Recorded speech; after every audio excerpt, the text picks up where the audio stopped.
Comment faire de la sauce tomate? Sauce tomate hachée avec du riz et du plantain. Bon, l'autre là, c'est une recette classique. J'imagine que tout le monde peut le faire. Mais bon, j'ai décidé de faire une vidéo dessus parce que bon, euh, j'estime que c'est pas aussi facile que ça en fait de faire une sauce tomate. Vraiment pas facile du tout. Déjà avec le style de poisson que j'ai, parce qu'avec le maquereau c'est facile à nettoyer, mais avec les bas c'est totalement différent parce que si tu nettoies mal les bas, en fait tu peux avoir le goût et les odeurs de ce bar là à l'intérieur de ta nourriture. Déjà tu vas nettoyer les bas avec du citron pour éviter que ces odeurs-là s'éparpillent partout dans ta nourriture. Voilà. Et ensuite, tu as besoin des mêmes condiments comme pour le DG que j'ai posté ou bien pour le chou que j'ai posté. C'est la même chose. Les ingrédients ne changent presque pas en fait. En tout cas pour moi. Donc pour ça, tu as besoin du poireau, du céleri. Bon là, j'ai préparé avec le bas du céleri. Ici, c'est comme ça que c'est. Je sais pas pourquoi il n'y a pas de feu. Donc voilà. C'était compliqué à trouver avec des feuilles. Là, avec la tomate, j'ai décidé de prendre 20 tomates. J'ai dit même 20 tomates. Désolé. J'ai besoin de 12 tomates. Et les tomates, je vais les hacher petit petit. Tu vas les hacher en fonction de la grosseur que tu souhaites. Ben, moi, je préfère petit. Et je vais mettre dans une poêle et laisser l'eau sortir et sécher. Voilà. Entre-temps, je vais hacher les condiments qui sont poireaux, poivrons, carottes et tout cela en fait. Une fois, et prenez la peine de séparer cela parce que c'est vraiment important de séparer. Tout n'entre pas dans la marmite au même moment. Donc, il faut prendre la peine de vraiment séparer tout cela.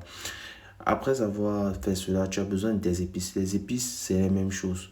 Mais il faut faire attention car si tu exagères dans la dose, ça va gâter ta sauce en fait. Donc, autant mieux mettre tous les épices mais petits que de mettre tous les épices mais beaucoup. Donc là, tu as besoin d'une jansan et du poivre blanc, les bases, les rondelles, beaucoup de rondelles. Tu as besoin aussi des quatre côtés, juste un peu parce que ça peut gâter ta nourriture, un peu de clou de girofle sans. Si tu veux mettre le poivre noir, mets-en petit. Voilà. Et là, en fait, on passe à la grillade du poisson. Le poisson, ce poisson est très compliqué à griller, en fait. Donc, quand tu mets ça dans la poêle avec de l'huile, pour ceux qui préparent souvent cela, qui ont l'habitude de préparer cela, ça colle sur la poêle, il faut laisser assez longtemps, le temps au poisson de se découler d'elle-même. Là, tu pourras retourner facilement, tu vois, sans abîmer le poisson. Là, tu laisses que ce soit bien doré, tout, et qu'on soit avant de retirer cela, en fait. Voilà. Tu fais cuire tout cela et j'allais oublier l'ail au-dessus en fait, l'ail, tu n'es pas obligé. L'ail, tu peux le cuire directement avec la tomate, en fait. Mais moi, je préfère largement mettre l'ail toujours au-dessus du poivron et de la carotte parce que l'ail ne doit pas beaucoup cuire dans la nourriture. En fait, ça gâte la saveur de cela. Donc, ça doit se retrouver dans la nourriture.